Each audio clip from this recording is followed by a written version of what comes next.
So we got a shotgun blast full of new information here today. First and foremost, we're going to cover what Sidney Powell has here because she's got kind of more damning evidence, something I didn't see in any of the lawsuits yesterday. And then we're going to head on over to Nevada where she's going to have another lawsuit held, I believe by the end of the week, December 3rd or 5th, if I recall correctly. And we're going to take a look at some irregularities there. And we're going to finish off in Pennsylvania. What looks like a loss potentially is a win, and there's another late-breaking lawsuit that's going to get dropped there by the suspended from Twitter senator from Pennsylvania, Doug Mastriano. But I'd be an asshole if I didn't mention the fact that 22 of you crazy bastards at the time of recording here signed up based on what you seen yesterday. Man, I'm at a loss of words. This is tremendous support. I got a chance to talk to pretty much everybody who dropped a comment yesterday and to see everybody kind of intermingle as well. It's fucking amazing. I love to see it, and thank you all very much. I'd shout you guys out if you guys would be all right with that. I just don't want to go running names down if you guys want to stay anonymous, for sure. I totally understand that. But between all of the old timers that have been kicking around here for a long time and all you guys new that showed up yesterday based on me breaking down the lawsuits, hey, thank you for making those huge hits on the channel, and I hope you guys appreciate the new stuff that we got going down here. So all the sentimental shit out of the way, needed to make sure I put that forward first and foremost. So what I'm going to do here is I'm going to play this video clip here. It's just an audio clip, and it's got a really unflattering picture of Sidney Powell there. So we're just going to go ahead and let her play. And yeah, I'm just going to shut up here because what she alleges is we've got pictures of check stubs paid to people to ballot harvest. And I don't give a fuck what Psycho Woods has to say. Are prison jumpsuits tailor-made? I'm trying to see something.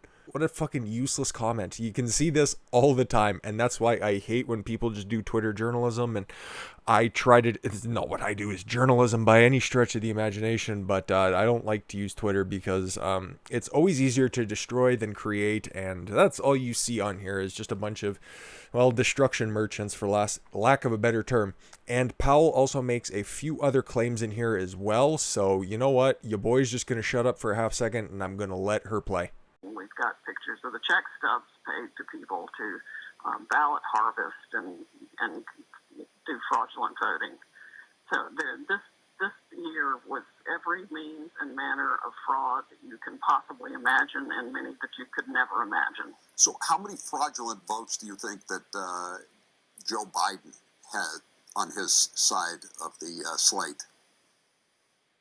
Probably at least 10 million. 10 million fraudulent votes? Probably. And how many? Maybe more. And President Trump lost 7 million votes. And how many dead people? How many votes of dead people were cast, do you think?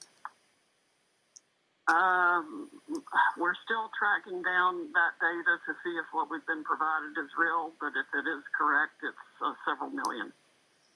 Holy fuck. Kyle Becker here. Love you, dude. But, it kind of buried the lead there because, okay, she's making a big old claim saying that 7 million votes is what Trump lost by, and Joe Biden has 10 million fraudulent votes. Okay, those are big old accusations, but millions of dead voters as well. As we're going to find out, well, shit, we'll just go right ahead and see what's happening over here in Nevada, because historically strange spike in incomplete Nevada voter files, casinos as home. Now, if you're making claims of millions of voters, and that was encompassing the entire country, she wasn't making a specific claim about any specific state because everything has been filed for her on her end, because remember, she's separate from the Trump administration, just seemingly working in tandem. And she's filed the lawsuits in Michigan and in Georgia, and the one that's going to be heard at the end of the week here in Nevada. So I'm very certain that this is going to be a part of that lawsuit as well. So let's take a look here. An analysis of Nevada votes has uncovered an unprecedented jump in problem voter registrations, likely providing the Trump campaign with another avenue to challenge Joe Biden's victory in the critical state. An affidavit filed in another Republican election challenge, a data scientist found a huge surge in incomplete voter registrations and those giving casinos and temporary RV parks as their home and mailing address. Now, in order to vote in a state, you have to have residency for 30 days. And a bulk of the challenges that came before that were off-party, not affiliated with the Trump campaign itself or with Sidney Powell. Some of those 32 dismissed lawsuits, they also claimed that it was from a bunch of out-of-state voters that never didn't live in Nevada anymore. So this is just more proof to that theory. It makes it hold a little bit more water. In the 3rd Congressional District, that covers the southern third of the state and much of Clark County. That is the county that encompasses Las Vegas, for anybody wondering. The expert, Dorothy Morgan, a sweet name, said that in her initial study of the records of those who voted, there was a historically strange jump in voter registrations missing the sex and age of the voter. Well, it's misogynistic, racist, and transphobic if you ask that, and ageist as well, making confirmation by poll workers impossible.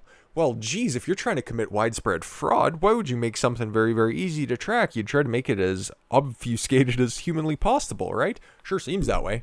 Yeah, so let's take a look at this graph right here. So dating all the way back to, well, yeah, the data there goes to 2008, and it finds that, yeah, 1, 2, 3 spoiled ballots. Okay, 68, 2016 for a presidential election year. That sounds, yeah, that's fine. Widespread mail-in balloting was not a thing.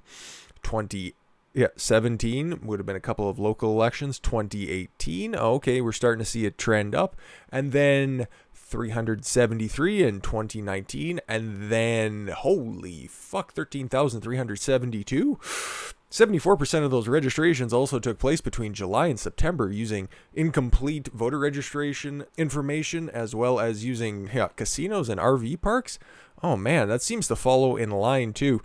If I remember correctly, all of those dead voters in Michigan, when a few videos ago, we looked at that one dead guy who would have been celebrating his about 112th birthday, if I recall correctly. Michael Brantley? I think it was Michael Brantley. That was the dead guy.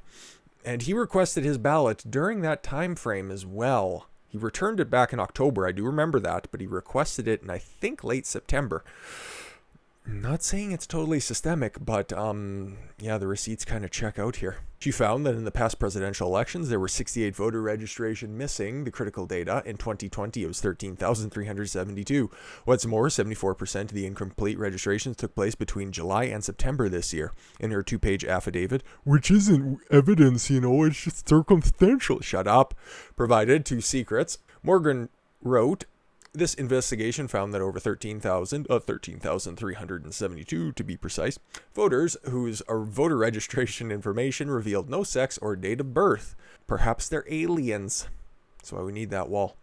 Not only does this mean we cannot verify whether these voters are old enough to vote, it is also historically strange when one does not expect the voter registration information to be perfect. It is very strange that there were very, very few of these kinds of imperfect records with missing or invalid information until this year, when there were 13,372 of them. And here's where we get into the address irregularities. Like, I understand sometimes remembering a postal code or a zip code is a little bit difficult if you just moved, but I don't know. And then there's some of those chronic gamblers who kind of spend most of their days on the casino floor, so you can kind of understand that, but 13,372 of them? Come on now.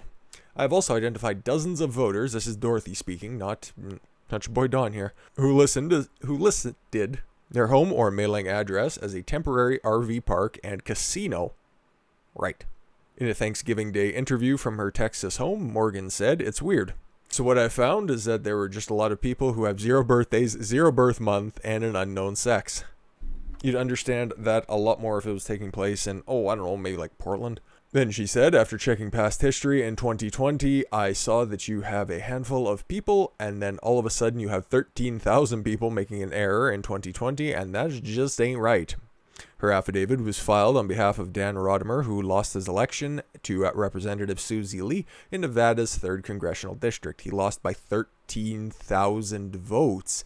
Interesting. That was a lot of the accusations that we've seen in the affidavits and the summaries of, I do believe, the Georgia, well, it was both of the lawsuits, to be completely fair, that many of those claims were large enough to overcome the margin of victory. Therefore, they need to be properly vetted and checked out because, well, if there is more than 13,000 people who just couldn't be bothered to remember their address or their birth date or what they have between their legs, I don't know what to tell you. Do you think those people's vote or their say in the matter should really matter? A judge this week dismissed Rodimer's case, deciding the court didn't have jurisdiction to handle it, and that's something that you find all the time. Oh, there isn't jurisdiction. Oh, the standing is off. So this more than likely will just end up getting kicked up like another lawsuit that we're going to get into in the final part of the video here. But as it says here, the Trump campaign has found multiple examples of problem ballots and voting and has been granted a December 3rd hearing to present some evidence and 15 depositions. In her affidavit, which been forwarded to Trump's team, Morgan said her findings were just scratching the surface. Based on the results I found, in the limited time I had to analyze the data set, I expected to find additional oddities in the election data as I conduct further analysis. Yeah, I would love to see her affidavit. And once the Nevada case kicks off on December 3rd, I'm going to be covering it, and I think we're going to be taking a look to see what she knows, because as we've seen that there was a bunch of other witness testimony in those other lawsuits as well from verifiable experts like Matt Brainerd there, who was running the numbers, and this lady has first-hand information, so I don't know, something seems a little bit sus. So hopefully, this goes through. So let's go with the really breaking news, okay? So Senator for the great state of Pennsylvania, where nothing bad ever happens, it's not like he has first-hand knowledge and is trying to take a very strong action based on that information, Senator Doug Mastriano to draft resolution to take back power over Pennsylvania's electors. We'll get into what that means, but also I reported when it happened, right after the Pennsylvania hearings, Buddy Here's personal Twitter account was suspended, but his state-sanctioned one was still allowed open. Now, Twitter came back with a reason as to why Doug's Twitter account was suspended. You'll never guess. You'll never guess. It was merely an error in the system. Boy, raise your hand if you're shocked on that one. Yeah, exactly. All of these glitches, all of these errors, man. But Twitter, we're just trying to do better. Don't mind the new huge beard. I just, really love bird watching, and I want to take it on the road with me as well, because, the national parks are closed and times are tough right now. So, while on Steve Bannon's War Room, Pennsylvania Senator Doug Mastriano announced he will draft a joint resolution to take back power from Pennsylvania's governor in the appointment of presidential electors, because we all know Tom Wolf is not a human being that needs to be trusted, because this was the same dude that banned liquor sales prior to Thanksgiving and loud music as well, because that spreads the coof. Yes, Tom Wolf will not be allowed to seek a third term, as he is going to be termed out by the time that he needs to be elected. So Pennsylvania is going to be free of his tyrannical rule in 2022. So at least you have that to look forward to. So Mastriano also says he's prepared to take the fight all the way to the Supreme Court if necessary, and I think that's a theme that's kind of going along right now with the Trump legal team. The Constitution gives state legislators wide latitude in the appointment of electors. In Pennsylvania, the legislature used that discretion to provide the governor the authority to appoint electors after certification of the vote by the Secretary of State. Put a pin in a couple of those terms, the certification part and taking the fight up to the Supreme Court, because when we go into the next story here, both of those instances are going to become very, very important. If Senator Mastriano's resolution passes, it would have the effect of taking back the power in Pennsylvania's legislature has delegated to the executive branch.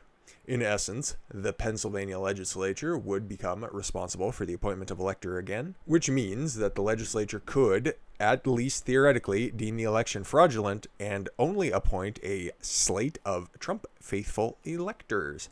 Many legal and political questions remain, but suffice it to say that if the resolution passes, we're in for a bumpy ride. Well, without a doubt, to be completely honest. And like I said, you needed to put a pin in the fact that a lot of pundits out there are really just trying to tell you that state certification is the be-all, end-all. The proverbial car chase with the police, and it ends as soon as you get into your garage and close the door. This is an apropos comparison because, yeah, the cops can still charge you even though the door's down. Guess what? Just because you can't see them doesn't mean that they can't see you. That's exactly what's happening with certification. Now, as soon as certification happens in the states, in the different states that is, Pennsylvania, it was certified and then it was uncertified, and now the certification's up in the air because certification is hard. But in Michigan, it got certified there, and in Nevada, it got certified there. But aren't we hearing some lawsuits go through in Michigan and in Nevada? Now, if certification is the be-all and end-all, why are those lawsuits being heard? That's because the moment that you can start contesting elections is when the certification occurs. There is a grace period in between the time that the states certify independently and then the electors get sent out from the Electoral College and cast their votes. The only time that you can contest an election is once that certification has occurred. The media is trying to tell you that once the certification happens, good night, it's all done. Return back to the neoliberal hegemony, and all we're going to do is talk about Joe Biden's wonderful gains on his scalp in his mid-70s and what his favorite conditioner for little girls is. So that's why this next story, the final story, might seem like a downer, but it's all right because the Supreme Court might get involved and the certification process is only just the beginning. So a Trump-appointed judge, oh my God, you know what? It just means that, yep, even the Trump team knows that it's all over, guys. Just call it. The clock's been run out. Eviscerates the president's biggest election lawsuit in Pennsylvania, saying the campaign's claims have no merit. Oh my God. See, they even got a picture of Giuliani just looking totally upset. That's definitely not taken out of context from anything. Pennsylvania appeals court on Friday decisively rejected the Trump campaign's request to block a lower court's ruling that dismissed the campaign's effort to stop the state from certifying its election results. Oh, have mercy. Oh, another Trump lawsuit is just thrown to the wind. Whatever will they do? In a 3-0 decision, the panel upheld the lower court's ruling, dealing yet another blow to the Trump campaign's faltering attempts to overturn the results of the 2020 election, which President-elect Joe Biden won this month. Let's just stop and take apart this entire paragraph. Dealing another blow. Many of the lawsuits that have been thrown out have nothing to do with the Trump campaign in an official capacity. Faltering attempts. It's almost like they're trying to throw you off in the second paragraph after they've already set up their previous introductory paragraph with dismissed decisively, and because they've already preconditioned you to knowing that certification is, like I said before, the be-all end-all, that you'd immediately get turned off by paragraph 1, and if you somehow made it to paragraph 2, you're just going to know that this is a deep and dark road, and Trump's just looking stupid at this point. He's undermining everybody's confidence in the process. Fuck off. Oh, yeah, and President-elect Joe Biden hasn't got any votes for by the way, and if Doug Mastriano is successful, he's going to be 20 votes short, and Nevada's coming up, Arizona is too, and so is Michigan again, by the way. Notably, the judge who wrote the appeal court decision, Stefanos Bibas, nice Greek kid, enjoys goats and fucking them in the ass, was appointed by President Donald Trump. The two other judges, and wrestling as well. And 2 other judges were also conservative. Both were appointed by, to nobody's shock. Charges of unfairness are serious. Okay. But calling an election unfair does not make it so. Wait. Charges require specific allegations and then proof. We got the proof. You just don't want to see it. We have neither here. That's fine. And added that the campaign's claims have no merit. What a partisan dick. If you guys are big fans of Robert Barnes, like I am, to absolutely nobody's shock after figuring out who this judge is, part of the Federalist Society, a bunch of neocon lawyers and judges, and oh boy, do they love the policies of George W. Bush and nobody else. Definitely prefer them over the likes of President Trump's campaign. They would much rather have Joe Biden. And that's the problem with all of these court appointees out there.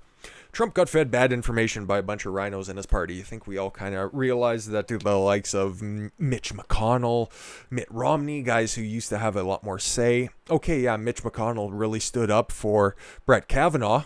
There you go. I thought I'd change the background for this one. And, yeah, Mitch McConnell really went to the plate for this guy. And, yeah, boy, it looked like he was really on the side of the people. Even though he'd be much more comfortable negotiating with Joe Biden than he would with President Trump, by the way. So, yeah, never be shocked when you see a judge, oh my God, he was the Trump appointee, therefore he should just be a partisan hack towards Trump. He should never actually, do his own research. Oh, well, guess what? This is a part of an ideological society, and that's why when it gets kicked up to the Supreme Court, which we'll get to here, I don't want to jump the gun. Let's go back to the initial article here. The Trump campaign's Pennsylvania lawsuit is the biggest legal challenge related to the 2020 election. So far, you don't know what the fuck's going to happen with the coming out of the Senate hearings and Michigan, Arizona. And guess what? This lawsuit still isn't over. In the case, the campaign sued 7 Democratic counties over vague allegations of voter fraud and asked that a judge block the state from certifying its results for Biden. But you know what else doesn't get mentioned in this article? Act 77, the one that Sean Parnell's putting out there. The one that, like I stated before, okay, it was an act to enact widespread voting throughout the entire state. Now, okay, in order to make amendments to the Constitution, that would not be constitutionally allowed by the Commonwealth of Pennsylvania. Now, in order for you to make an amendment, you have to have a meeting and a vote by the House and the entire legislature, and it needs to pass through the House and the Senate, and it needs to do that twice. Now, the process was started in late 2019, and it went through that first process totally fine. And then Tom Wolf signed it into law. You're missing something. This is unconstitutional. And there's no mention of that in this article. So, go fucking figure.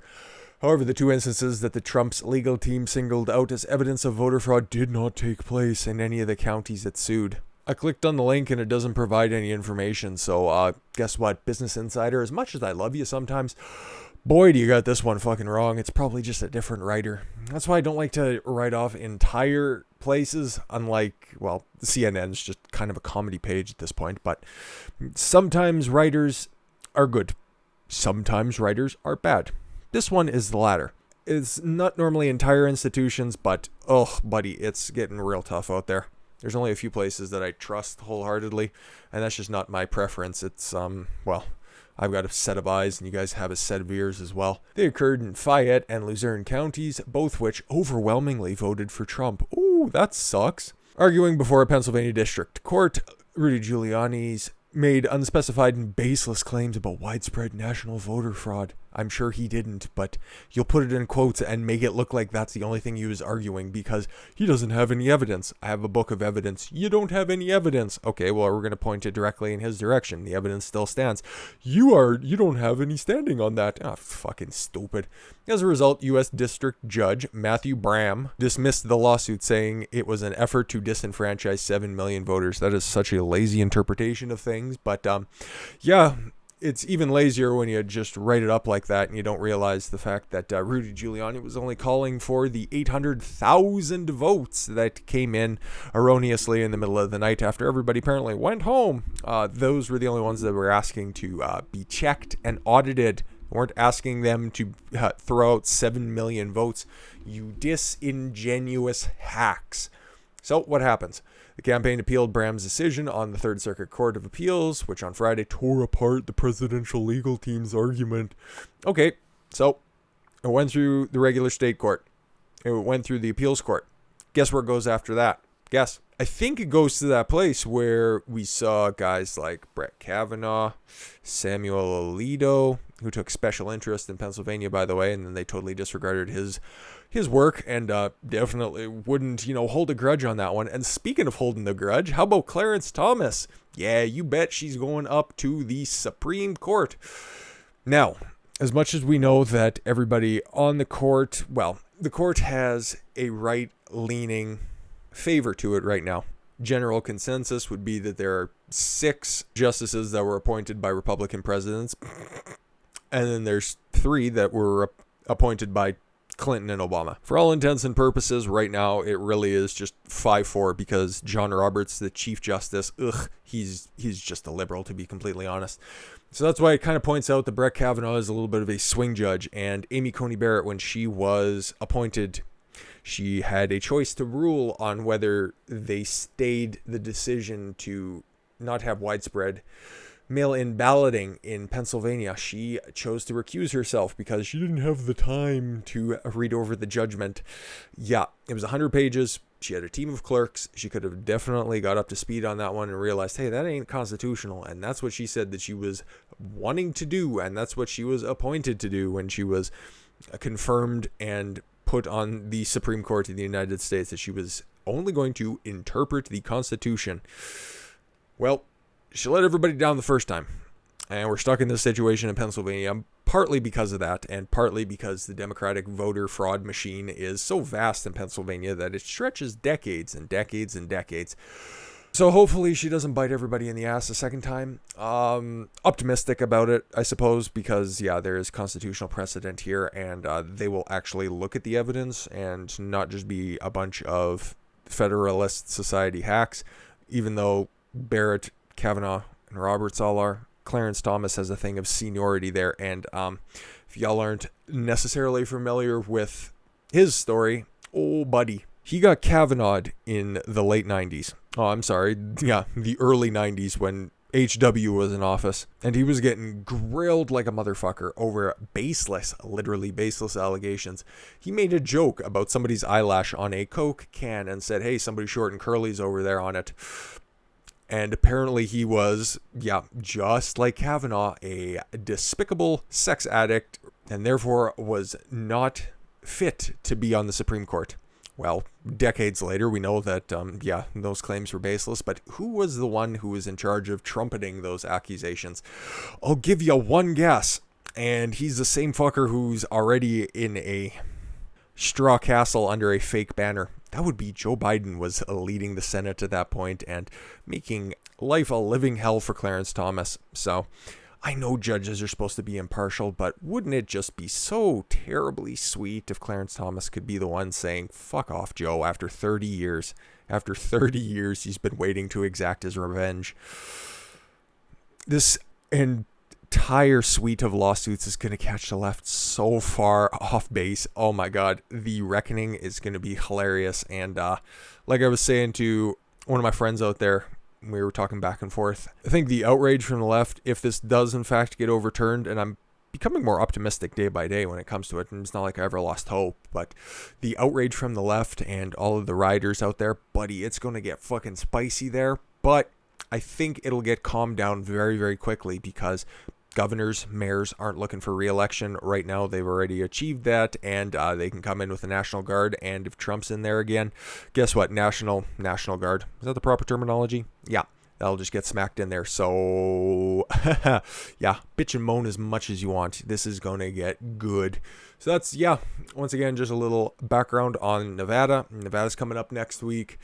And Pennsylvania being weird and good, and more importantly, just being generally weird Pennsylvania. So anyways, guys, I thank you all very much for the gift of your time. I've been Don Consuelo. I want you to follow your gut and get after it. Take care, everyone.